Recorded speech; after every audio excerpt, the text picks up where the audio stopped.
জীবন, এই জীবনের সত্য কি? জন্ম, যেখান থেকে জীবন আরম্ভ হয়, নাকি সমাপ্তি? মৃত্যু, যেখানে জীবন শেষ হয়ে যায়। জীবনের সত্য এটা নয়, সব কিছু এটা নয়। ভালো করে ভেবে দেখলে কিছুই যায় আসে না যে আপনার জন্ম কোথায় হয়েছে, কিভাবে হয়েছে। এতেও কিছু যায় আসে না যে আপনার মৃত্যু কোথায় হবে, কিভাবে হবে। যায় আসে তখন গুরুত্বপূর্ণ হলো এটাই, যে জীবন আপনি যাপন করেছেন তার উদ্দেশ্য কি ছিল, কি ভাবনা নিয়ে আপনি বেঁচেছেন।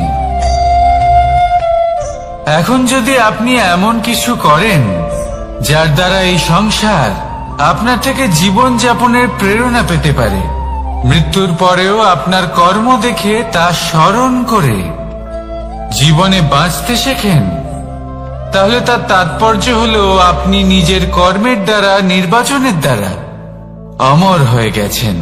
দেখুন, জীবনে দুশ্চিন্তা করা হলো বৃথা, মৃত্যুর ভয়ও হলো বৃথা। কারণ আত্মা কখনো মরে না, তাকে কেউ শেষ করতে পারে না। না কাল, না মৃত্যু, আর না সময়। যদি এমন কিছু থাকে যা আপনার আত্মাকে শেষ করে দিতে পারে, তাহলে তা আপনারই নিজের দুষ্কর্ম।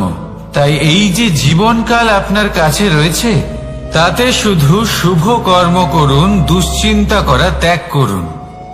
এমন কর্ম করুন যা দেখে সংসার উচিত পথে চলে আসবে, শুভ কর্ম করবে। যদি আপনার মৃত্যুর পরে সংসার আপনাকে স্মরণ করে শিক্ষা লাভ করে, উচিত পথে চলে, প্রেরিত হয়, তাহলে আপনিও অমর হয়ে যাবেন। আসুন আমার সাথে ভালোবেসে বলুন, রাধা রাধা। কথায় আছে, যা কিছু অন্তর থেকে নিঃসৃত হয় তা অশুভ হয় না। অশুভ হলো সেই বোধ, সেই ইচ্ছে যা অন্তর থেকে নিঃসৃত হলেও কখনোই বিবেকের দ্বারা পরখ করা হয় না। এমনই একটা অনুভূতি হলো ক্রোধ। এই ক্রোধ আপনার বিবেকই হরণ করে নেয়, আপনার করুণা হরণ করে নেয়। আপনি ভাবনা চিন্তা করার যোগ্যতাই হারিয়ে ফেলেন। এবার যদি আপনি সংসারকে নিয়ন্ত্রণ করতে চান, ভবিষ্যতের উপর নিয়ন্ত্রণ রাখতে চান, বর্তমানের উপর নিয়ন্ত্রণ রাখতে চান, তাহলে প্রথমে নিজের ক্রোধের উপর নিয়ন্ত্রণ করা শিখতে হবে। কারণ এই ক্রোধ আপনার বন্ধু নয়, এ আপনার শক্তি নয়, এ হলো আপনার দুর্বলতা। আর এটা শত্রুর শক্তি বাড়িয়ে তোলে, আর শেষ পর্যন্ত ক্ষতি আপনারই হয়। তাই এই ক্রোধকে নিজের নিয়ন্ত্রণে রাখুন। অশুভ মন্তব্য আপনা থেকেই অসফল হয়ে যাবে। আসুন আমার সাথে ভালোবেসে বলুন, রাধা রাধা।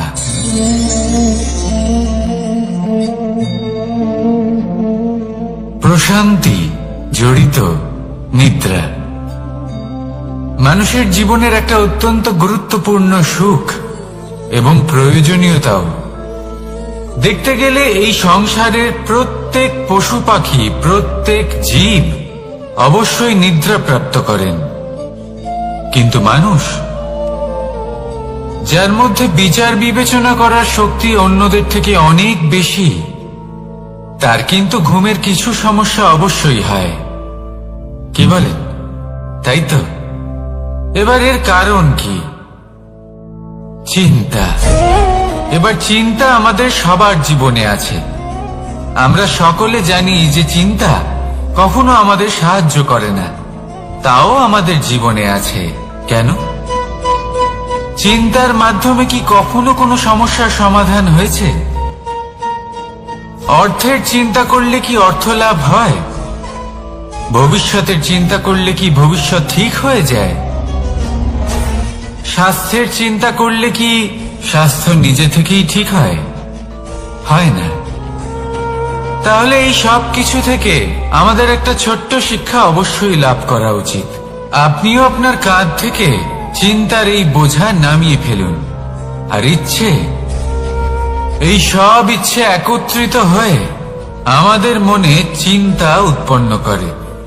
তাই এই চিন্তাগুলিকে ত্যাগ করুন। প্রকৃতির প্রেমের উপর বিশ্বাস রাখুন। মনে রাখবেন, যিনি চিন্তা মুক্ত হবেন তিনি চিতা মুক্ত হবেন। সুখের নিদ্রা প্রাপ্ত করুন, আর নিদ্রায় যাবার আগে আমার সাথে ভালোবেসে বলুন, রাধা রাধা। মহাদেব, সেই দেবতা যিনি মহান, যাকে দেবতাদের দেবতা বলা হয়, যিনি হলেন আমার আরাধ্য। কখনো আপনার মনে এই প্রশ্ন এসেছে যে শিবকেই কেন মহাদেব বলা হয়, অন্য কোনো দেবতাকে কেন বলা হয় না? সেই কারণ মহাদেবের মধ্যে, ওনার মধ্যে এমন এক বিশেষ গুণ রয়েছে যা অন্য কারণ নেই। তা হলো নিঃস্বার্থ হয়ে মানুষের সেবা করা। যদি প্রয়োজন পড়ে, যদি সৃষ্টির পথে বিনাশের কালো মেঘ ছেয়ে থাকে, তখন নিজের প্রাণের চিন্তা না করে হলাহল পান করার জন্য প্রস্তুত থাকেন মহাদেব। আর এই অদ্বিতীয় ত্যাগের জন্যই শিবকে মহাদেব বলে ডাকা হয়। এবার যদি কোনো মানুষও নিঃস্বার্থ ভাবনার দ্বারা নিজেকে অর্পণ করে দেয় এই জগতের কল্যাণের জন্য, মানুষের সেবার জন্য, তাহলে তিনিও মহাপুরুষ, মহামানব হতে পারেন। যদি কেউ অভুক্ত থাকেন, তাহলে নিজের থালা থেকে অর্ধেক খাবার তাকে দিয়ে দিন। যদি কেউ অসুস্থ হন, তাহলে তাকে সেবা করার, চিকিৎসা করার চেষ্টা করুন। এই জীবন শুধু নিজের জন্য নয়, অন্যদের প্রতি, সমস্ত সংসারের প্রতি উৎসর্গ করুন। যদি এইসব মানুষ শিখে যান, তাহলে তিনি মহাদেবের পথে অগ্রসর হতে পারেন। যদি মানুষ নিঃস্বার্থ ভাবনার দ্বারা এই সংসারের সেবা করতে শিখে যান, তাহলে তিনি নিশ্চিত রূপে মহামানব অবশ্যই হতে পারবেন। আসুন আমার সাথে ভালোবেসে বলুন, রাধা রাধা। স্বর্ণ, হীরে, মুক্ত, মানিক, এই সব কিছুকে আগে পাথর বলা হতো। তাহলে এমন কি হলো যে এদের রত্ন বলা হয়? আর রত্ন তা বাস্তবে আসলে কি? এটা হলো সেই পাথর যাকে আগে আগুনের তাপ সহ্য করতে হয়েছে, পরখ করা হয়েছে, যাচাই করা হয়েছে, এদের কাটার চেষ্টা করা হয়েছে, কিন্তু তারা কখনোই নষ্ট হয়নি, বরং তারা আরো উদ্ভাসিত হয়েছে, আরো উজ্জ্বল হয়েছে, এই সংসারে আরো প্রকাশ ছড়িয়ে দিয়েছে। সেই জন্য এরা হলো এত অমূল্য, সেই জন্য এরা হলো বহুমূল্য, সেই জন্য এদের রত্ন বলা হয়। এবার মানুষের কাছেও এই নির্বাচনের অধিকার রয়েছে যে আমরা শুধু পাথর হয়ে থাকব নাকি রত্ন হয়ে থাকব। কিভাবে? আমাদের জীবনেও অনেক সমস্যা রয়েছে, বাধা আছে, বিপত্তি আছে। আমরা সেই বাধার তাপে উত্তপ্ত হই, এই সমস্যা আমাদের কাটার চেষ্টা করে। অনেক মানুষ বিভিন্ন পরিস্থিতি আমাদের ভাঙার চেষ্টা করে, কিন্তু আমাদের নষ্ট হলে চলবে না। যেভাবে এই রত্ন সমস্যার সম্মুখীন হয়ে পাথর থেকে রত্ন হয়েছে, সেইভাবেই আমাদেরও আমাদের সমস্যার সম্মুখীন হয়ে রত্ন হয়ে উঠতে হবে। এই সংসারে প্রকাশের স্রোত হয়ে উঠতে হবে। তাহলে এটাই করুন আর আমার সাথে ভালোবেসে বলুন, রাধা রাধা। সংসারে সব থেকে বড় শক্তি আসলে কি?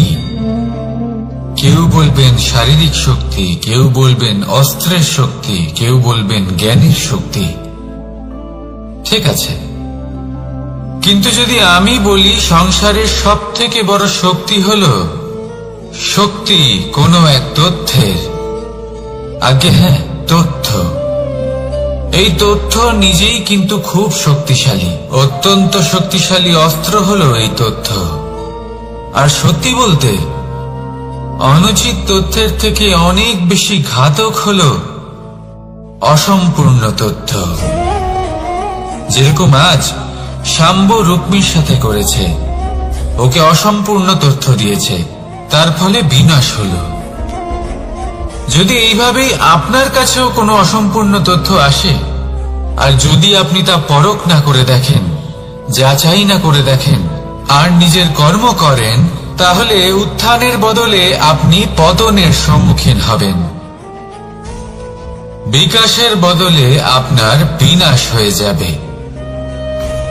মনে রাখবেন একটা অত্যন্ত গুরুত্বপূর্ণ কথা, সঠিক তথ্য পাওয়া সঠিক তথ্য দেওয়ার থেকে অনেক বেশি গুরুত্বপূর্ণ। আশা করি এই কথা আপনি বুঝেছেন।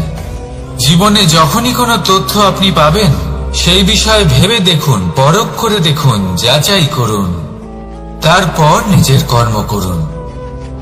আর আমার সাথে ভালোবেসে বলুন, রাধা রাধা। ধর্ম এবং প্রেম, এই দুই হলো একই মুদ্রার দুই পিঠ। যদি এদের মধ্যে কোনোটা নষ্ট হয়ে যায়, তাহলে দ্বিতীয়টাও থাকে না। কখনো ভেবেছেন এমন কেন হয়? তার জন্য আগে আপনাকে বুঝতে হবে যে ধর্ম আসলে কি। ধর্ম সেটাই যা এই সংসারের প্রত্যেক মানুষকে একে অপরের সাথে সুখ এবং শান্তিতে থাকতে প্রেরণা যোগায়। এই প্রেরণার আধার হলো প্রেম। প্রেম সেটাই যে আপনার মধ্যে অন্য কারোর প্রতি করুণাবোধ জাগিয়ে তোলে, সম্মান জাগিয়ে তোলে। এবার যদি প্রেম চলে যায়, তাহলে সবার আগে বিনাশ হবে সম্মান আর করুণাবোধের। এবার যেখানে না প্রেম রয়েছে, না সম্মান রয়েছে, না করুণা রয়েছে, সেখানে ধর্ম কিভাবে বাস করবে? অশুভ ইচ্ছে জাগ্রত হয়ে ওঠে, ক্রোধ জাগ্রত হয়ে ওঠে, অহংকার জাগ্রত হয়ে ওঠে, আর তারপর আরম্ভ হয় অধর্মের। তাই যা যা ভাবনা আপনার অন্তরে প্রবেশ করছে, করতে দিন, কিন্তু যাই হোক না কেন এই প্রেমকে নিজের থেকে দূরে যেতে দেবেন না। এই প্রেমকে চিরকাল নিজের কাছে রাখুন, নিজের হৃদয়। আর এই প্রেম ভাব নিয়ে বলুন, রাধা রাধা। মানুষের জীবনে উন্নতি লাভ করার জন্য তিনটি স্তম্ভের প্রয়োজন হয়। প্রথম স্তম্ভ শিক্ষা। এই শিক্ষা আমাদের জ্ঞান প্রদান করে। দ্বিতীয় স্তম্ভ ব্যবসা, যার দ্বারা আমরা ধন উপার্জন করি। তৃতীয় স্তম্ভ হলো আমাদের ঈশ্বর, আমাদের ইষ্ট। এনার সাথে যদি আমরা জুড়ে থাকতে পারি, তাহলে এমন একটা মানসিক বল আপনি লাভ করবেন যেটা এই সংসারে আর কোথাও পাওয়া সম্ভব নয়। কিন্তু মানুষ অনেক সময় জীবনে এই তিনটি স্তম্ভ লাভ করা সত্ত্বেও সামনে অগ্রসর হতে পারেন না। তখনও জীবনে কঠিন পরিস্থিতি আসতেই থাকে। এমনটা ঠিক কেন হয়? কারণ সে জীবনে এই তিনটি স্তম্ভ লাভ করে নেয়, জীবনে প্রয়োগও করে, কিন্তু তার ভিতের কথা সে ভুলেই যায়। যেমন প্রথম স্তম্ভ অর্থাৎ শিক্ষা। এই শিক্ষার আধার হলো শুভ চেতনা। যদি অন্তরে শুভ চেতনা না থাকে, তাহলে এই শিক্ষার কোনো গুরুত্ব থাকে না। দ্বিতীয় স্তম্ভ ব্যবসা। পরিশ্রম করে উপার্জন করতে হবে, এই কথাটা আমরা সবাই জানি এবং সবাই চেষ্টাও করি। কিন্তু ব্যবসা করতে করতে আমরা এটা ভুলে যাই আমাদের ব্যবহার কেমন হয়ে পড়েছে। এই ব্যবহার যদি শুভ হয়, তাহলে আমাদের উপার্জন আস্তে আস্তে একটা স্থির জায়গায় এসে পৌঁছবে। এবং তৃতীয় স্তম্ভ আমাদের ভগবান। যদি ওনার শরণে আপনি যেতে চান, তাহলে তার পূর্বে নিজের মা বাবাকে সেবা করুন, তাদের যত্ন করুন, তাদেরকে ভালোবাসুন, কারণ ওনারাই হলেন এই সংসারে আপনার সব থেকে বড় ইষ্ট। তাহলে 3 স্তম্ভের সাথে সাথে তাদের আধারকেও নিজের জীবনে প্রাধান্য দিন। কোনো সমস্যা আসবে না, জীবনে একের পর এক উন্নতি করবেন এবং এই মন প্রসন্ন হয়ে বলবে রাধা রাধা। সুখ, দুঃখ এবং শক্তি, এই 3 হলো এই সংসারের ত্রিদেবের মতো। আমাদের জীবনে যা কিছু ঘটছে এই 3টির ভিত্তির উপরেই হচ্ছে। আসলে এই সংসারের একটা নিয়ম আছে, যখনই আপনি কিছু লাভ করেন এই সংসার আপনার পরীক্ষা নেয়। এটা জানার জন্য আপনার পরীক্ষা নেয় যে আপনি যা কিছুই লাভ করেছেন আপনি কি আদৌ সেটার যোগ্য কিনা। ঠিক সেইভাবেই এই সুখ, দুঃখ এবং শক্তি আপনার পরীক্ষা নিয়ে থাকে। যখন সুখ আসে তখন সে আপনার পরীক্ষা নেয় যে আপনার মধ্যে অহংবোধ জাগ্রত হয়নি তো। যদি অহংবোধ চলে আসে তাহলে সুখ সেখানেই সঙ্গ ত্যাগ করে। দুঃখ আপনার ধৈর্যের পরীক্ষা নিতে থাকে, আর যদি আপনার মধ্যে ধৈর্য না থাকে তাহলে এটা আপনাকে আরো বেশি দুঃখের গভীর অন্ধকারে ঠেলে দেবে। সেখানে শক্তি পরীক্ষা নেয় আপনার বিনম্রতার। যদি আপনি বিনম্র না হন তাহলে হয় এই শক্তি আপনার সঙ্গ ত্যাগ করবে, নয় এই শক্তি বিনম্রতার অভাবে আপনার পতনের কারণ হতে পারে। এই সংসারে যে কোনো ব্যক্তি যিনি এই পরীক্ষায় উত্তীর্ণ হয়ে থাকেন এই জীবনে তিনি সাফল্য লাভ করেন। আসুন আমার সাথে ভালোবেসে বলুন রাধা রাধা। ভয়ের সাথে আমরা সবাই পরিচিত, কষ্ট আমরা সবাই পেয়েছি। কখনো কখনো আমরা অসুস্থ হয়ে পড়ি, আর এমন সময় হলে মাতার মমতা, কখনো বাবার স্নেহ, কখনো বন্ধুদের পাশে থাকার অনুভূতি আমাদের রোগ নিরাময়ে সাহায্য করে। কখনো যদি আমরা নিরাশ হয়ে পড়ি, তখন যদি আমাদের কোনো আপনজন আমাদের দুটো ভালো কথা বলে তখন আমাদের মনোবল বেড়ে যায়। ঠিক তেমন সংসারের এই রঙ্গমঞ্চে যদি আপনি পীড়িত অনুভব করেন, কিছু শুভ কথা আলোচনা করুন, কিছু স্তুতি গান করুন, কিছু মুহূর্তের জন্য হলেও নিজের ইষ্টদেবের কথা স্মরণ করুন আর প্রার্থনা করুন। সাহস বাড়বে, শক্তিও বৃদ্ধি পাবে এবং সামনে এগিয়ে চলার পথও দেখতে পাবেন।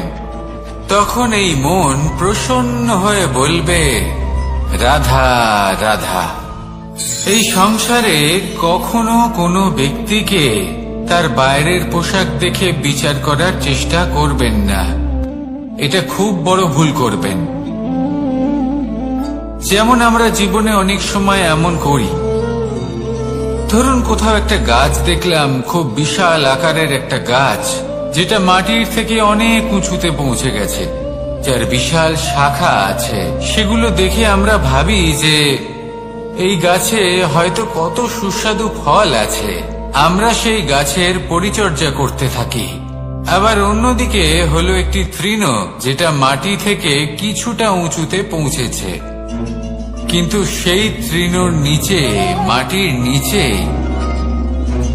অত্যন্ত সুস্বাদু ফল বা সবজি জন্ম নেয়, যা আমাদের স্বাস্থ্যের পক্ষে অত্যন্ত উপকারী।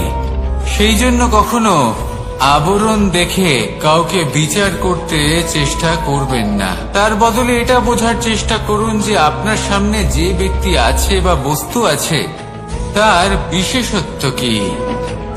যদি এই বিশেষত্ব বোঝার ক্ষমতা আপনি অর্জন করেন, যদি এই শিল্প আপনি নিজের ভেতরে জাগ্রত করেন, তাহলে এই সংসারে বিশেষত্ব কি সেটা আপনি জানতে পারবেন। আর এই সমস্ত খেলা দৃষ্টি থেকে নয়, দৃষ্টিভঙ্গি থেকে জন্ম নেয়। দৃষ্টিভঙ্গি সবসময় শুভ রাখুন আর আমার সাথে ভালোবেসে বলুন রাধা রাধা। যখন আমরা কোনো বনে প্রবেশ করি তখন এই সবুজ ঘাস দেখে, এই কোমল ঘাস দেখে আমাদের মন প্রফুল্ল হয়ে ওঠে। ভিন্ন ভিন্ন প্রজাতির ফুল, ভিন্ন ভিন্ন রঙের ফুল দেখে এই মন আনন্দে ভরে ওঠে। এখানে শিশুরা আনন্দ লাভ করে, বড়রা ভোজন গ্রহণ করেন, কথাবার্তা বলেন, হাঁটাহাঁটি করে বেড়ান। এবার ভেবে দেখুন, যখন এই উপবনের নির্মাণ হয়েছিল সেই সময় যদি এই মাটিকে সঠিকভাবে খনন না করা হতো, যদি তাতে সঠিকভাবে বীজ রোপণ না করা হতো, যদি কোনো সংঘর্ষ না হতো, পরিশ্রম না করা হতো, যদি চলতে চলতে পায়ে কাঁটা না বিঁধে যেত, তাহলে এই সুন্দর বন দেখে আমরা কি এই আনন্দ লাভ করতে পারতাম? কখনোই নয়। ধরুন কোন নদীর তটে সুন্দর একটি বন আছে, সেই বনের আনন্দ লাভ করতে গেলে আপনাকে সেই নদী পার করতেই হবে। যদি সুখের নদীর কাছে পৌঁছতে চান, তাহলে তটে যে কাঁটা রয়েছে সেগুলোর সাথে সংঘর্ষ করতেই হবে। এই সংসারে যদি আপনি সুখ লাভ করতে চান, তাহলে সুখ লাভের এই যাত্রা শুরু করতে হবে সংঘর্ষ দ্বারা। তাহলে সংঘর্ষকে স্বাগত জানান, এর পেছনেই সুখ রয়েছে যা আপনার জন্য অপেক্ষা করছে। এবার হাসুন আর আমার সাথে ভালোবেসে বলুন রাধা রাধা। সংসারে আমাদের জীবনের সবথেকে বড় দোষ কি আপনি জানেন? কেউ বলবেন লোভ, কেউ বলবেন লালসা, কেউ বলবেন অসত্য। দেখুন, দুঃখের মূল কারণ হলো পরিশ্রম না করা। কিছু মানুষ ভাবেন যে আমি জীবনে কোনো পরিশ্রম করব না, অথচ আমি সবকিছু প্রাপ্ত করতে চাই। আর এমন এক কারণের জন্যই দূতের মতো খেলা আমাদের জীবনে প্রবেশ করার সুযোগ পায়। দূত, এই দূত আসলে কি? দূত অর্থাৎ কোনো পরিশ্রম ছাড়াই অন্য কেউ পরিশ্রম করে যা অর্জন করেছেন, যে সুখ সুবিধা অর্জন করেছেন, তা নিজের জন্য শুধুমাত্র একটা খেলার মাধ্যমে নিজের করে নেবার ইচ্ছে। আর এই ইচ্ছে অত্যন্ত বিনাশকারী হতে পারে। এই ইচ্ছে যদি আপনার বিবেক, আপনার মন, আপনার চেতনা, আপনার ভাবনা প্রবাহিত করে ফেলে, তারপরে আপনি চেষ্টা করতে শুরু করে দেবেন, আর সেইখান থেকেই আপনার পতন শুরু হবে। এই চেষ্টা করবেন যে অন্য কারোর জীবনের সমস্ত ধন, তার সমস্ত জীবন সম্পূর্ণভাবে নিজের করে নেওয়া। কারণ প্রথমে আশা জাগ্রত হয়, আর এই আশা হতাশায় পরিণত হতে সময় লাগে। এই হতাশা কুণ্ঠায় পরিণত হতে সময় লাগে না, কুণ্ঠা লোভে পরিণত হতে সময় লাগে না, আর এই লোভ প্রতিশোধ স্পৃহাতে পরিণত হতে সময় লাগে না। আর যখন এই সব কিছু হয়, আপনি দুষ্ট হয়ে যান। আর সবাই জানেন যে প্রত্যেক দুষ্ট ব্যক্তির পতন হলো অবশ্যম্ভাবী। তাই নিজেকে দূতের থেকে দূরে রাখুন আর পরিশ্রমকে নিজের কাছে টেনে নিন। জীবনে আপনার যা যা স্বপ্ন রয়েছে, যা আপনি করতে চান, শুধুই পরিশ্রম দ্বারা অর্জন করুন।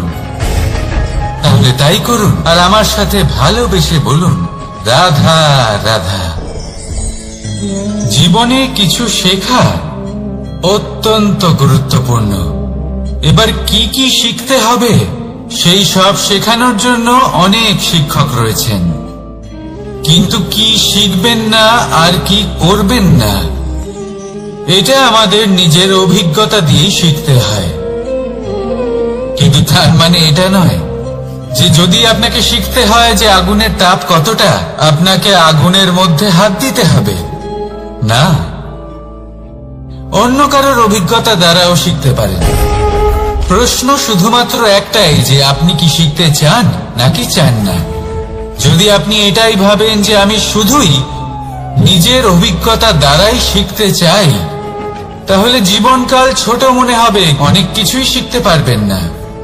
তাই নিজের সাথে সাথে বড়দের অভিজ্ঞতার দ্বারাও শেখা শুরু করে দিন।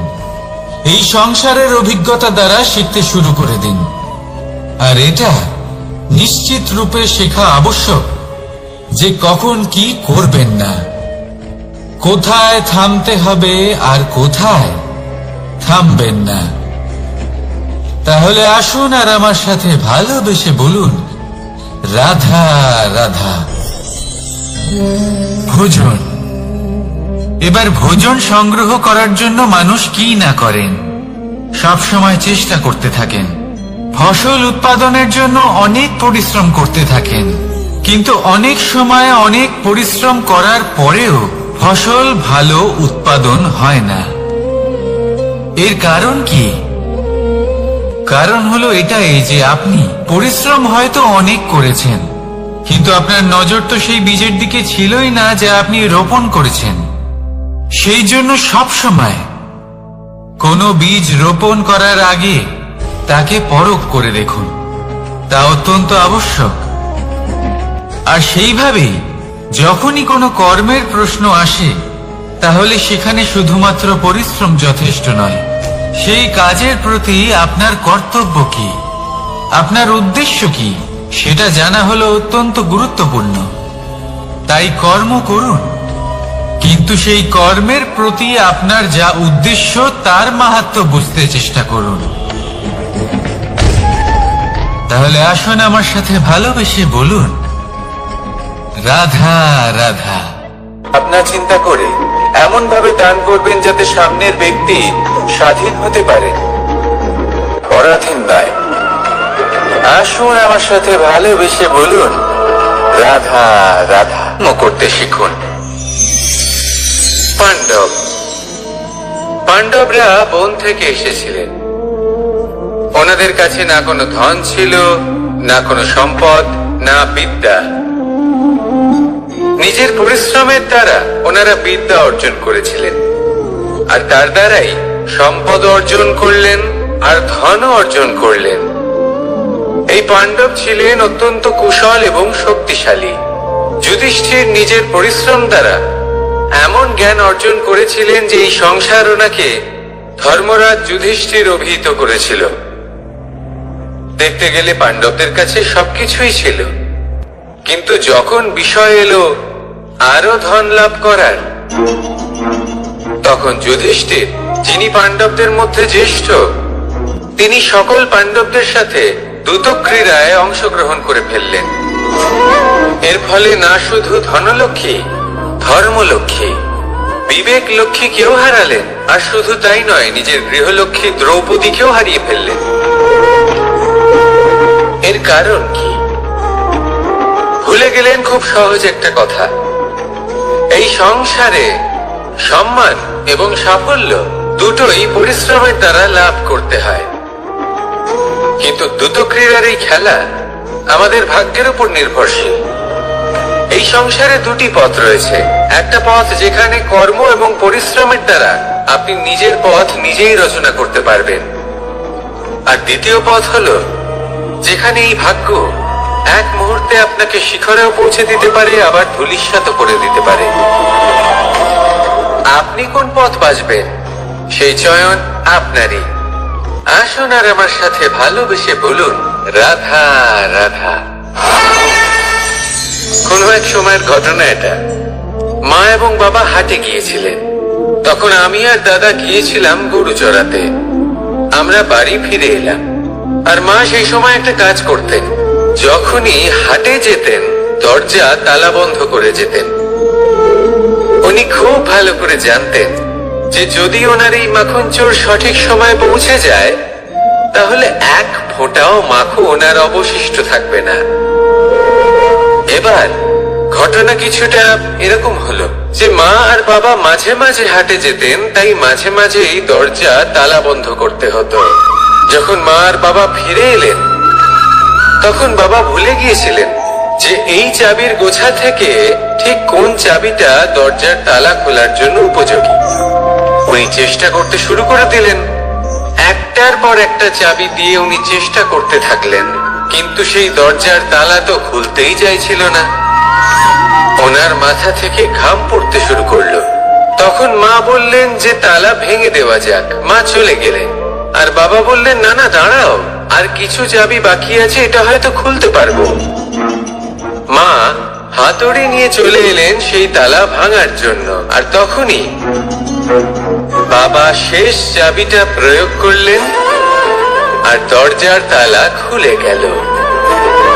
যদি উনি চেষ্টা না করতেন তাহলে এই তালাটাও ভেঙে যেত আর চাবিটাও নষ্ট হয়ে যেত, ঠিক কিনা? এবার এই ঘটনাটা আমি দেখেছিলাম, আর আমার মনে হলো যে কখনো কখনো এই চাবির গোছার মধ্যে থেকে শেষ চাবিটাও কিন্তু জীবনের দরজা খুলে দিতে পারে। সেজন্য আপনি যদি জীবনে সাফল্য লাভ করতে চেষ্টা করেন, নিজের লক্ষ্যে পৌঁছতে চান, তাহলে হার মানবেন না। হয়তো দেখবেন আপনার পরবর্তী প্রচেষ্টা বা এই অন্তিম প্রচেষ্টা আপনাকে সাফল্যের পথে নিয়ে গেল। তাই নিরন্তর প্রচেষ্টা করতে থাকুন, জীবনে সাফল্য লাভ করুন। যজ্ঞের আগুনকে শুভ বলে মনে করা হয়, আর সেখানেই চিতার আগুনকে অশুভ মনে করা হয়। এমনটা কেন হয়? এখানে বিষয়টা হলো লক্ষ্য, বিচার এবং সঙ্গের। যখন আমরা যজ্ঞ করি তখন আমাদের লক্ষ্য কি হয়? পরিবেশকে আরো পবিত্র করে তোলা, ইতিবাচক করে তোলা। আমাদের লক্ষ্য শুভ হয়। তারপরে আসে বিচার। এই পরিস্থিতিতে সেই বিচার হলো অগ্নি। স্ফুলিঙ্গ থেকে তীব্র আকার ধারণ করে সমস্ত কাঠকে পুড়িয়ে দেয় এবং সুগন্ধ ছড়িয়ে দেয়। অর্থাৎ যদি আপনার লক্ষ্য শুভ হয় তাহলে তার নিজেই শুভ বিচারধারাকে আমন্ত্রণ জানায়। এই শুভ বিচার তখনই আসবে যখন আপনার সংকল্প শুভ হবে। অন্যদিকে হলো চিতার আগুন। এর লক্ষ্য কি? একটা দেহকে পরধামে পৌঁছে দেওয়া। সবার শেষে সবকিছু আপনার উপরে নির্ভরশীল যে আপনি কোনটা চয়ন করতে চান। আপনার লক্ষ্য যদি শুভ হয় তাহলে আপনার বিচার এবং সঙ্গতি আর তার পরিণাম সবই শুভ হবে। আসুন আর আমার সাথে ভালোবেসে বলুন, রাধা রাধা।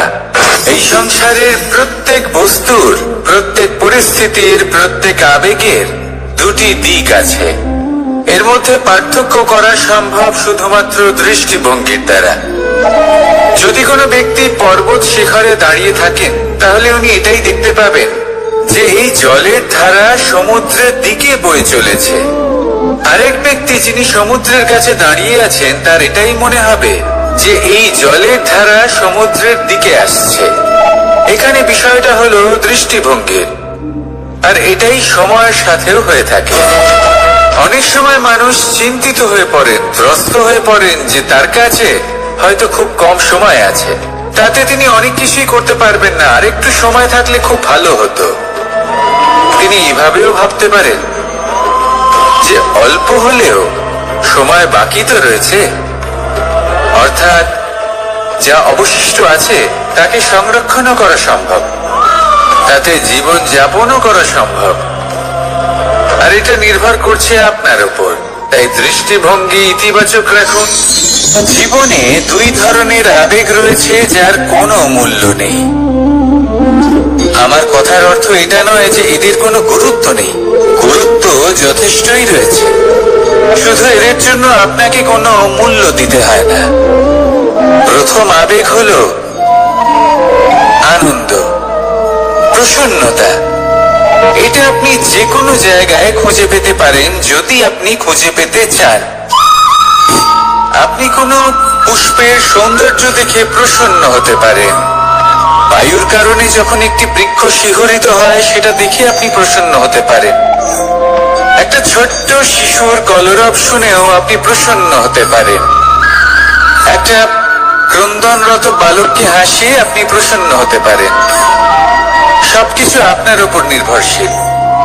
সেখানে আরেকটি আবেগ হলো দুশ্চিন্তা, মানুষ বড়ই দুশ্চিন্তা করতে থাকে। আজ আমি এই কাজ করেছি, সেই বিষয়ে চিন্তা। আজ আমি এই কাজ করতে পারিনি, সেই বিষয়ে চিন্তা। কাল আমাকে এই কাজ করতে হবে, সেই নিয়ে চিন্তা। আমি কি সেই কাজটা করতে পারবো, সেই বিষয়ে দুশ্চিন্তা। চিন্তা সর্বত্র রয়েছে, যার জন্য মূল্য দিতে হয় না। যত চান আপনি একত্রিত করতে পারেন। একটা গুরুত্বপূর্ণ কথা মনে রাখবেন, প্রসন্নতা জীবনের একটা নতুন সূত্রপাত। সেখানে দুশ্চিন্তা হলো জীবনের চিতার সময়। এবার এই দুটি আবেগ হলো মূল্যহীন, দুটোই আপনার সামনে আছে। কোনটা চয়ন করবেন আপনি, দুশ্চিন্তা নাকি প্রসন্নতা? সিদ্ধান্ত আপনারই। আসুন আর আমার সাথে ভালোবেসে বলুন, রাধা রাধা। ধন, সম্পত্তি, এগুলো আসলে কি? এগুলো শুধু সেই মূল্য যার দ্বারা আমরা কোনো কিছু অর্জন করতে পারি। এবার এই ধনের দ্বারা এই সংসারে অনেক কিছু লাভ করা সম্ভব, কিন্তু সেই সব কিছুই শুধুমাত্র ভৌতিক বস্তুই হবে। ভৌতিক সামগ্রী, ভৌতিক সুবিধা। অর্থাৎ আপনার কাছে যতই ধন থাকুক, তা আপনাকে শান্তির ঘুম এনে দিতে পারবে না। আপনাকে জীবনের বাস্তব সুখের অনুভূতি লাভ করাতে পারবে না, কারণ এগুলো ভৌতিক ধন। এই ভৌতিক বস্তুই অর্জন করাতে সক্ষম। বাস্তবিক ধন কি? যদি এই প্রশ্ন আপনার মনে আসে, তাহলে তার উত্তর আমি আপনাকে দেব একটা উদাহরণের মাধ্যমে। কখনো আপনি শুনে থাকবেন যে একজন পিতা আজীবন অনিষ্ট করেন, অনর্থ করেন, খারাপ কাজ করেন শুধু ধন অর্জনের জন্য। তিনি ভাবেন যে আমি ধন অর্জন করব আর নিজের সন্তানকে একটা উজ্জ্বল ভবিষ্যৎ প্রদান করব, একটা সুখ স্বাচ্ছন্দ্যময় জীবন দান করব। এবার সন্তান যখন জন্ম লাভ করে, তখন সে ভাগ্যের জোরে সেই ধন ভোগ করে। যেরকম সে পায়, সেরকমই তার ব্যবহার সে করে। কখনো আপনি এটাও দেখে থাকবেন যে সেই সন্তান সমস্ত ধন নষ্ট করে ফেলে, আর সেই পিতা যিনি সমস্ত ধন সঞ্চয় করেছেন, যিনি সেই ধনের প্রভু, আজ সেই ধনের প্রহরী হয়ে রয়েছেন। এবার এরকম কেন হয়? এরকম তখনই হয় যখন সেই পিতা বুঝতেই পারেন না যে তার জীবনের আসল ধন কি। সেই আসল ধন তার সন্তানকে সে দিতেই পারে না। যদি পিতা তার সন্তানকে কর্মের জ্ঞান দিতে পারেন, উচিত কোনটা অনুচিত কোনটা সেই শিক্ষা দিতে পারেন, সংস্কারের প্রকৃত শিক্ষা দিতে পারেন, তবে সেটা ধনের থেকে অনেক বেশি গুরুত্বপূর্ণ। এটাই হলো জীবনের বাস্তব ধন। আপনি সেই কথা তো অবশ্যই শুনে থাকবেন, কুসন্তান হলে ধন সঞ্চয় করে কি হবে, সুসন্তান হলে ধন সঞ্চয় করে কি হবে। সন্তান যদি কুপুত্র হয় তাহলে সব নষ্ট করে ফেলবে, আর সন্তান যদি সুপুত্র হয় তাহলে ধন থাকুক না থাকুক, সে নিজেই কর্মের পথে অগ্রসর হয়ে ধন অর্জন করবে আর নিজের জন্য এক উজ্জ্বল ভবিষ্যৎ করে তুলবে। তাই সন্তানকে সম্পদ দেওয়ার আগে কর্মের জ্ঞান দান করুন, সুশিক্ষা দিন, কারণ এটাই হলো জীবনের প্রকৃত ধন। আসুন আর আমার সাথে ভালোবেসে বলুন, রাধা রাধা। একবার একটা শেয়াল বনে বিচরণ করছিল। ও একটা ছোট্ট শাবক দেখতে পেল। ও ভাবলো, আজ একেই আমি খাবার হিসেবে গ্রহণ করব। আশেপাশে দেখলো কেউ দেখছে না তো, কেউ ছিল না, আর সেই শাবকের উপর আক্রমণ করল, যা হলো একটা ঘোর অপরাধ। বনের নিয়ম অনুসারে আপনি কখনোই শাবকের উপর আক্রমণ করতে পারেন না। তারপর এই খবরটা যখন রাজা সিংহ জানতে পারলেন, সভার আয়োজন করলেন। কিন্তু সেখানে শেয়াল বলল, আমি তো এরকম কিছু করিনি। কিন্তু যদি আপনি এরকম বলেন, কোনো প্রমাণ দিন, এর কোনো সাক্ষী আছে? তখন রাজা সিংহ পেঁচাকে ডেকে পাঠালেন, যে সেই মুহূর্তে বৃক্ষের শাখার উপর বসেছিল, সে সব কিছু দেখেছিল। পেঁচা সব সত্যি কথা বলল, আর আর শেয়ালকে মৃত্যুদণ্ড দেয়া হলো। এবার এই কাহিনী আমি আপনাকে কেন শোনালাম? কারণ মানুষও কখনো কখনো এরকম কর্ম করেন যা শিয়াল করেছে। এটা ভাবেন কেউ দেখছে না যখন আমি অনুচিত কর্ম করতেই পারি, কিন্তু না, আপনি যাই করুন না কেন কেউ না কেউ অবশ্যই তা দেখছে। কোনো ব্যক্তি না হলেও কোনো প্রাণী, না হলে কোনো যক্ষ বা দেব বা প্রেত। যদি এনারা কেউ না দেখেন তাহলে ধরিত্রী মাতা দেখেন, যেখানে দাঁড়িয়ে আপনি সেই কর্ম করছেন, তাই না? তাই একটা কথা সবসময় মনে রাখবেন, কে দেখছেন কে দেখছেন না সেই বিষয়ে ভাবা ছেড়ে দিন। এটা খুব সহজ কথা। আপনি যদি উচিত কর্ম করেন উচিত ফল পাবেন, যদি অনুচিত কর্ম করেন তাহলে আপনি অনুচিত ফল অবশ্যই পাবেন। সেই জন্য উচিত পথে চলতে থাকুন, উচিত কর্ম করতে থাকুন, আর আমার সাথে ভালোবেসে বলুন, রাধা রাধা।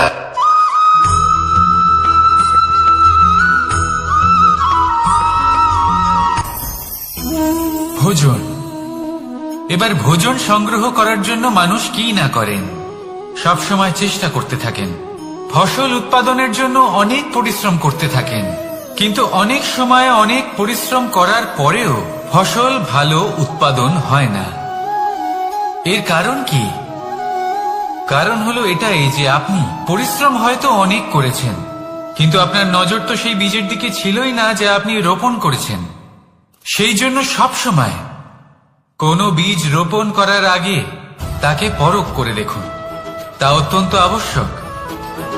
আর সেইভাবেই যখনই কোনো কর্মের প্রশ্ন আসে তাহলে সেখানে শুধুমাত্র পরিশ্রম যথেষ্ট নয়, সেই কাজের প্রতি আপনার কর্তব্য কি, আপনার উদ্দেশ্য কি, সেটা জানা হলো অত্যন্ত গুরুত্বপূর্ণ। তাই কর্ম করুন, কিন্তু সেই কর্মের প্রতি আপনার যা উদ্দেশ্য তার মাহাত্ম্য বুঝতে চেষ্টা করুন। তাহলে আসুন আমার সাথে ভালোবেসে বলুন, রাধা রাধা।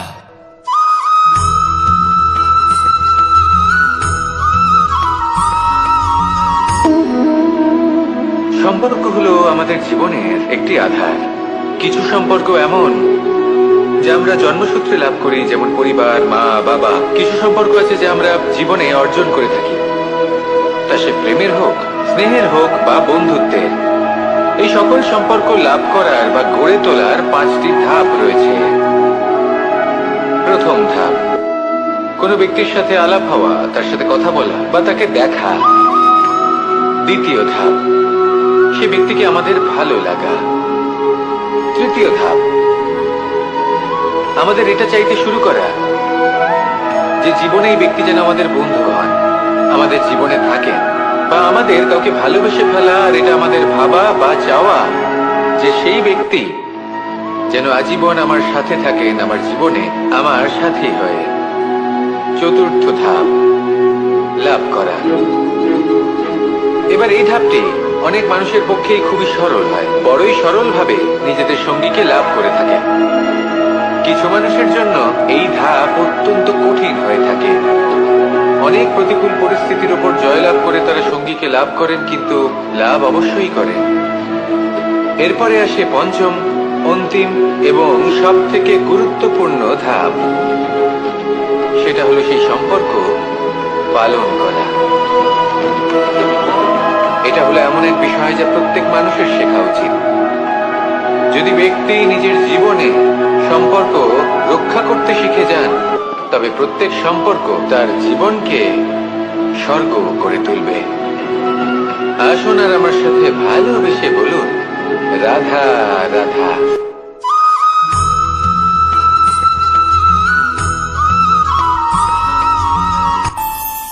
আমাদের মনে যখন কোনো প্রশ্ন ওঠে, কোনো দ্বন্দ্ব জাগে, তখন আমরা যাই আমাদের গুরুর কাছে, আমাদের আরাধ্যের কাছে গিয়ে জিজ্ঞেস করি। এইভাবেই একদিন আমি পৌঁছলাম আমার আরাধ্যের কাছে, আমার মহাদেবের কাছে, আর ওনাকে প্রশ্ন করলাম যে মহাদেব, জীবনে আনন্দ পাওয়ার, উৎসব পালনের, প্রেম ভাগ করে নেবার, জীবনকে উপভোগ করে নেওয়ার সর্বশ্রেষ্ঠ সময় কোনটা?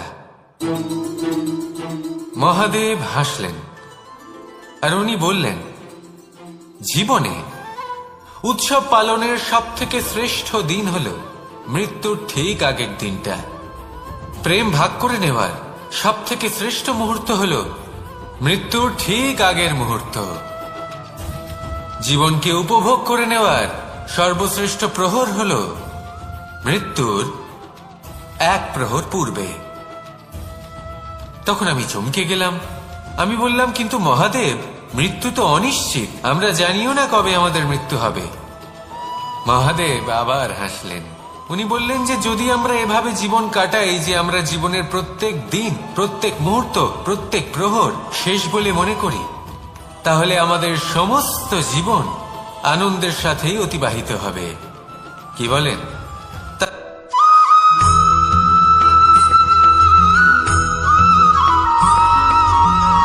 এই সংসারে কোনো বস্তু হোক বা ব্যক্তি হোক, তার একার গুরুত্ব কিন্তু খুব বেশি নয়। একটা উদাহরণ হিসেবে বৃষ্টির ফোঁটাকে ভেবে দেখুন। যদি একটি বৃষ্টির ফোঁটা হয় তাহলে তার খুব বেশি গুরুত্ব থাকে না, কিন্তু যখন সহস্র বৃষ্টির ফোঁটা মেঘের মধ্যে দিয়ে ঝরে পড়ে, তখন সেটা বর্ষার রূপ ধারণ করে। সেই বর্ষা যা এই প্রকৃতিকে শান্ত করে। সেইভাবেই পাথরের ছোট টুকরো, তার খুব বেশি গুরুত্ব থাকে না, কিন্তু যখন অসংখ্য পাথরের টুকরো একত্রিত হয় তখন তা পর্বতের আকার ধারণ করে। সেইভাবেই কিছু মানুষ যখন একত্রিত হন তখন তৈরি হয় পরিবার, কিছু পরিবার যখন একত্রিত হয় তখন তৈরি হয় সমাজ, যখন অনেক সংখ্যক সমাজ একত্রিত হয় তখন তৈরি হয় রাজ্য। এবার এই রাজ্যের সব থেকে গুরুত্বপূর্ণ ব্যক্তি হতে পারেন রাজা, কিন্তু তাও সেই রাজা একা কিছু করতে পারেন না। যুদ্ধ লড়ার সময় তারও নিজের সৈন্যদলকে প্রয়োজন পড়ে। কিন্তু এই সংসারে এমন একজন ব্যক্তি আছেন যিনি একাই সব কাজ করতে থাকেন, এবং সেই ব্যক্তি হলেন মা। আমাদের জীবনে একজন পিতার ভূমিকা কিন্তু নিঃসন্দেহে অমূল্য, কিন্তু আমাদের সকলের জীবনে যে ভূমিকা একজন মায়ের তা অন্য কারোর থাকে না। একজন মা একাই সন্তানকে বড় করতে পারেন, সংস্কারী করে তুলতে পারেন, তার জন্য পরিশ্রম করেন। আর এত কিছু কাজ করার পরেও তার কাজের জন্য তিনি প্রশংসা অবশ্য পান না। উল্টে যদি সেই সন্তান অনুচিত পথে চালিত হয়, অনুচিত কর্ম করে, তখন সেই মাকেই অপবাদের পাত্র হয়ে উঠতে হয়। আমাদের জীবনে মায়ের যোগদান কতটা সেটা বুঝুন। আপনাকে বড় করে তোলার জন্য উনি কতটা পরিশ্রম করেছেন সেটা বুঝুন।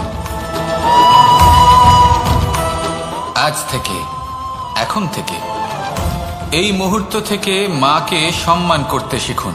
যখন সময় পাবেন, যখন সুযোগ হবে, তখন তার প্রশংসা করুন, ওনারও ভালো লাগবে।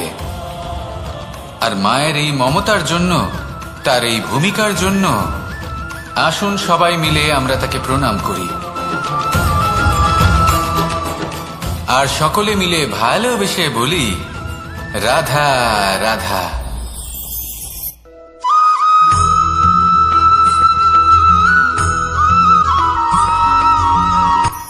এই সংসারে সাফল্য লাভ করার জন্য জ্ঞানের প্রয়োজন হয়, পরিশ্রমের প্রয়োজন হয়, দৃঢ় নিষ্ঠার প্রয়োজন হয়, নিরন্তর চেষ্টা করা প্রয়োজনীয়। কিন্তু আরো কিছু আছে যা অত্যন্ত প্রয়োজনীয় এবং গুরুত্বপূর্ণ। তা হলো ভালো বন্ধু। তাদের থাকা অত্যন্ত প্রয়োজনীয়। যদি ভালো বন্ধু থাকে তাহলে সময় এলে তারা ঢাল হয়ে আপনাকে সুরক্ষা করবেন। সময় এলে অস্ত্রের মতো শত্রুকে সংহারও করবেন। যদি তিনি জ্ঞানী হন, তাদের মধ্যে সদ্গুণ থাকে, তাহলে এই সব গুণ আপনার মধ্যেও প্রবেশ করবে। তাহলে সাফল্যের জন্য ভালো বন্ধু পাওয়া অত্যন্ত প্রয়োজনীয়। কিন্তু শুধু বন্ধু কেন, ভালো শত্রুও থাকা প্রয়োজনীয়। এবার আপনি ভাববেন, এ আমি কি বললাম? যদি আপনার জীবনেও ভালো অর্থাৎ শক্তিশালী শত্রু থাকে, তাহলে আপনিও শক্তিশালী হতে থাকবেন। এই শত্রু আপনাকে প্রেরিত করবে আরো বেশি শক্তিশালী হয়ে ওঠার। কখনো কোনো হরিণকে দেখুন, তীব্র গতিতে দৌড়তে থাকে। কেন তীব্র গতিতে দৌড়য়? এই কারণে নয় যে কোথাও তার জন্য মধুর ঘাস অপেক্ষা করে রয়েছে, না।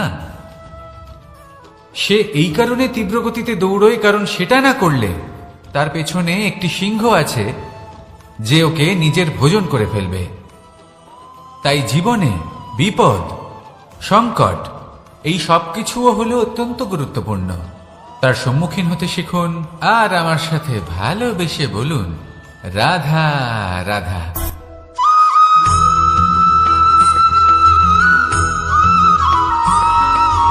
কথায় আছে, প্রত্যেক পুত্র তার পিতার প্রতিচ্ছবি হয়, আর সমস্ত প্রতিচ্ছবি চায় যেন সে তার অস্তিত্ব প্রাপ্ত করতে পারে। পুত্র চায় সে যেন তার পিতার মতো হয়, বা কখনো কখনো তার থেকেও শ্রেষ্ঠ হয়। সেটা কোনো অনুচিত ব্যাপার নয়। অনুচিত তখন হয় যখন পুত্র নিজের পিতার মতো হবার স্বপ্ন পূরণ করতে গিয়ে বা তার থেকেও শ্রেষ্ঠ হওয়ার স্বপ্ন পূরণে অনুচিত পথের আশ্রয় নেয়। কারণ তারপরে সে তার পিতার গুণগুলি আত্মসাৎ করতে চায় না। সে শুধুই এটা চায় যে সংসারের চোখে যেন আমি শ্রেষ্ঠ প্রমাণিত হই। এটা অনুচিত। সংসারে এমন অনেক মানুষ আছেন যারা এই কারণে শ্রেষ্ঠ হওয়ার চেষ্টা করেন যাতে তার পরিবারের তার পিতার সম্মান বৃদ্ধি পায়। এমনও মানুষ থাকেন, আর এটাই হলো পার্থক্য উদ্দেশ্যের। মনে রাখবেন, যদি আপনার উদ্দেশ্য শুভ হয় তাহলে পথও শুভ হবে, যদি আপনার উদ্দেশ্য অশুভ হয় তাহলে পথও অশুভ হবে। তাহলে নিজের পিতার মতো হবার চেষ্টা অবশ্যই করুন, তার থেকেও শ্রেষ্ঠ হওয়ার চেষ্টা অবশ্যই করুন, কিন্তু মনে রাখবেন আপনার সংকল্প আর আপনার উদ্দেশ্য এই দুই শুভ হওয়া উচিত। তাহলে আসুন আর আমার সাথে ভালোবেসে বলুন, রাধা রাধা।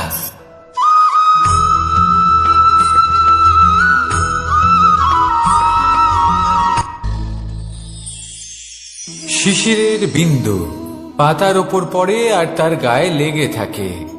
পাতা তাকে শুষে নিতে পারে না, আর শেষ পর্যন্ত সে ঝরে পড়ে যায়।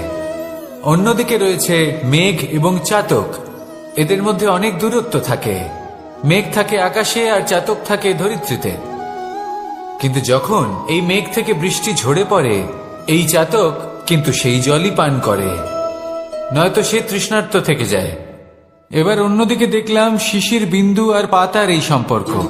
এরা খুব কাছাকাছি থাকে, ঘনিষ্ঠও থাকে।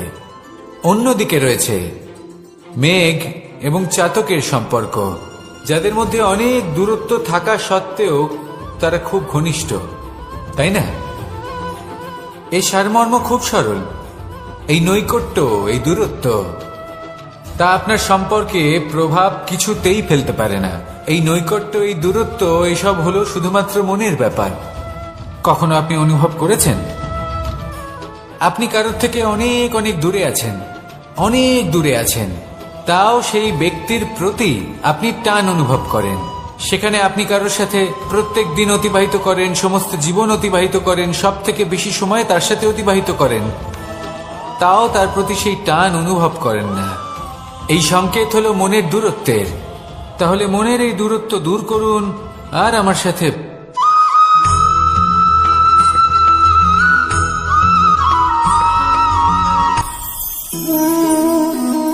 শক্তি এক অত্যন্ত বিচিত্র বস্তু, বা বলতে পারেন অনুভূতি।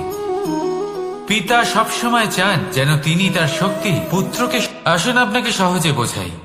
যদি আপনি সুপাত্র হন আর আপনাকে শক্তি দেওয়া হয়, তাহলে আপনি সেই শক্তির গুরুত্ব বুঝবেন, কোথায় সেই শক্তি প্রয়োগ করা উচিত সেটা বুঝবেন। আর এটা যেহেতু অর্জন করা শক্তি হবে, সেই শক্তির অপব্যবহার হবে না। কিন্তু যদি এই আপনি কুপাত্র হন আর যদি আপনাকে এই শক্তি দেওয়া হয়, তাহলে কি হবে? দেখতে গেলে এই শক্তি আপনি দান হিসেবে পেয়েছেন, তাই না আপনি এই শক্তির গুরুত্ব বুঝবেন আর না এর প্রয়োগ আপনি জানবেন। তার অপব্যবহার হওয়া সুনিশ্চিত। তাই যদি আপনি কোনো শক্তি অর্জন করতে চান, তাহলে আগে তার যোগ্য হয়ে উঠুন। পুত্র নয়, পাত্র হয়ে উঠুন। আর আমার সাথে ভালোবেসে বলুন, রাধা রাধা।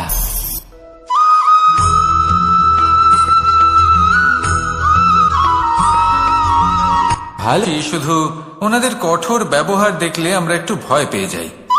এবার ওনাদের এই কঠোর ব্যবহার আমাদের ভালো না লাগলেও অত্যন্ত আবশ্যক, কারণ মাতার থেকে আমরা যে শক্তি লাভ করি তা যেন নিয়ন্ত্রণ হারিয়ে বিধ্বংসী না হয়ে ওঠে, আমরা যেন কোনো কুপথে না চলে যাই, আমরা কখনো যেন দোষ না করে ফেলি। শুধু সেই জন্য পিতা এবং গুরু একটু কঠোর হয়ে ওঠেন, এবং ওনাদের এই কঠোর আচরণ ভবিষ্যতে গিয়ে আমরা অবশ্যই বুঝতে পারি। জীবনে কিছু বছর আমরা এগিয়ে যাই আর তারপর আমরা বুঝতে পারি যে বাবা এবং গুরু আমাদের যথেষ্ট ভালোবাসতেন, কিন্তু ওনাদের ভালোবাসার বহিঃপ্রকাশ আলাদা। প্রয়োজনীয় হলো এটা দেখার, এটা বোঝার যে শুরু থেকে আমাদের প্রতি ওনাদের আচরণ কেমন ছিল। ওনাদের কঠোর হওয়ার পেছনে ওনাদের ভালোবাসাটা বোঝার চেষ্টা করুন, ওনাদের চিন্তাটা বোঝার চেষ্টা করুন, ওনাদের পথপ্রদর্শনের আড়ালে আপনার ভবিষ্যতের জন্য যে পরিকল্পনা ওনারা করেছেন সেটা বোঝার চেষ্টা করুন। তখন আপনারা বুঝতে পারবেন ওনাদের ভালোবাসাকে। আপনার মনের মধ্যে আপনা থেকেই ওনাদের প্রতি সম্মান জেগে উঠবে। নিজের পিতা এবং নিজের গুরু এই দুজনের প্রতি কৃতজ্ঞতা প্রকাশ করুন আর আমার সাথে ভালোবেসে বলুন, রাধা রাধা।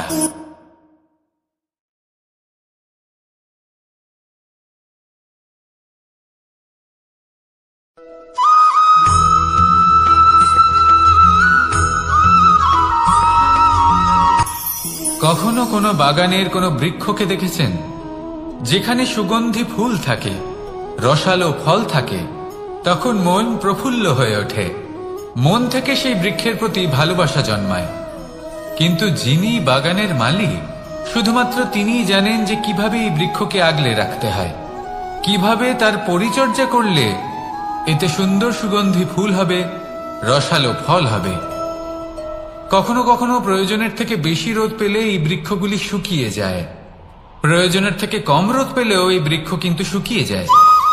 প্রয়োজনের থেকে কম জল যদি পায় এই বৃক্ষ শুকিয়ে যেতে পারে, প্রয়োজনের থেকে অতিরিক্ত জল যদি পায় তখনও এই বৃক্ষের শিকড়গুলি নষ্ট হয়ে যেতে পারে।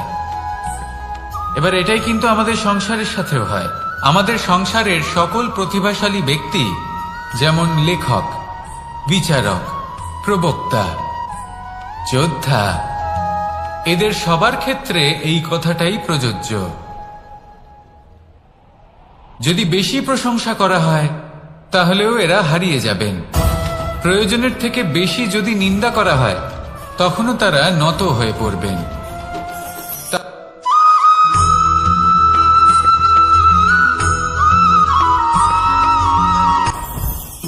জীবনে কিছু শেখা অত্যন্ত গুরুত্বপূর্ণ। এবার কি কি শিখতে হবে সেই সব শেখানোর জন্য অনেক শিক্ষক রয়েছেন, কিন্তু কি শিখবেন না আর কি করবেন না এটা আমাদের নিজের অভিজ্ঞতা দিয়ে শিখতে হয়। কিন্তু তার মানে এটা নয় যে যদি আপনাকে শিখতে হয় যে আগুনের তাপ কতটা, আপনাকে আগুনের মধ্যে হাত দিতে হবে। না, অন্য কারোর অভিজ্ঞতা দ্বারাও শিখতে পারেন। প্রশ্ন শুধুমাত্র একটাই যে আপনি কি শিখতে চান নাকি চান না। যদি আপনি এটাই ভাবেন যে আমি শুধুই নিজের অভিজ্ঞতা দ্বারাই শিখতে চাই, তাহলে জীবনকাল ছোট মনে হবে, অনেক কিছুই শিখতে পারবেন না। তাই নিজের সাথে সাথে বড়দের অভিজ্ঞতা দ্বারাও শেখা শুরু করে দিন, এই সংসারের অভিজ্ঞতা দ্বারা শিখতে শুরু করে দিন। আর এটা নিশ্চিত রূপে শেখা আবশ্যক যে কখন কি করবেন না, কোথায় থামতে হবে আর কোথায় থামবেন না। তাহলে আসুন আর আমার সাথে ভালোবেসে বলুন, রাধা রাধা।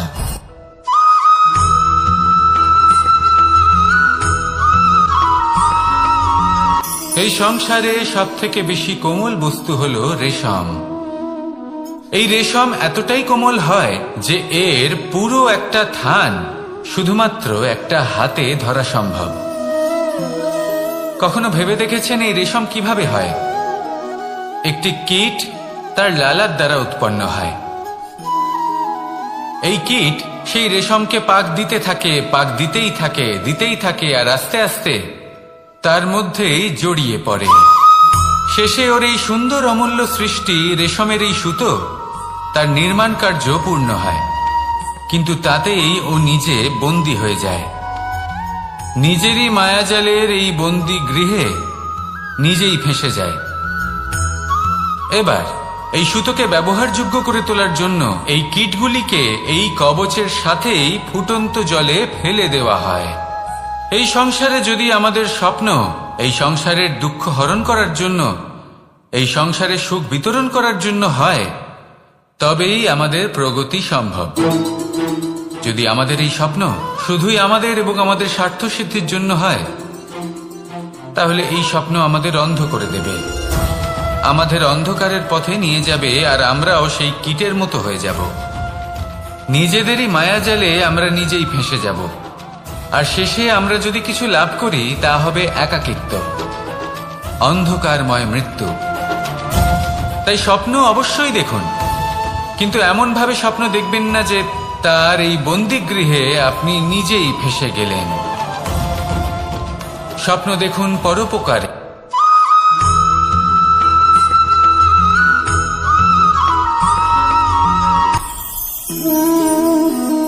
শক্তি এক অত্যন্ত বিচিত্র বস্তু, বা বলতে পারেন অনুভূতি। পিতা সবসময় চান যেন তিনি তার শক্তি পুত্রকে। আসুন আপনাকে সহজে বোঝাই। যদি আপনি সুপাত্র হন আর আপনাকে শক্তি দেওয়া হয়, তাহলে আপনি সেই শক্তির গুরুত্ব বুঝবেন, কোথায় সেই শক্তি প্রয়োগ করা উচিত সেটা বুঝবেন। আর এটা যেহেতু অর্জন করা শক্তি হবে, সেই শক্তির অপব্যবহার হবে না। কিন্তু যদি এই আপনি কুপাত্র হন আর যদি আপনাকে এই শক্তি দেওয়া হয়, তাহলে কি হবে? দেখতে গেলে এই শক্তি আপনি দান হিসেবে পেয়েছেন, তাই না আপনি এই শক্তির গুরুত্ব বুঝবেন আর না এর প্রয়োগ আপনি জানবেন। তার অপব্যবহার হওয়া সুনিশ্চিত। তাই যদি আপনি কোনো শক্তি অর্জন করতে চান, তাহলে আগে তার যোগ্য হয়ে উঠুন, পুত্র নয় পাত্র হয়ে উঠুন। আর আমার সাথে ভালোবেসে বলুন, রাধা রাধা।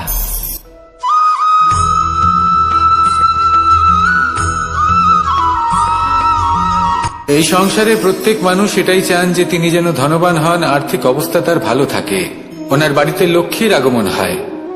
কিন্তু সেটা হবে কি করে, সেটাই হলো প্রশ্ন।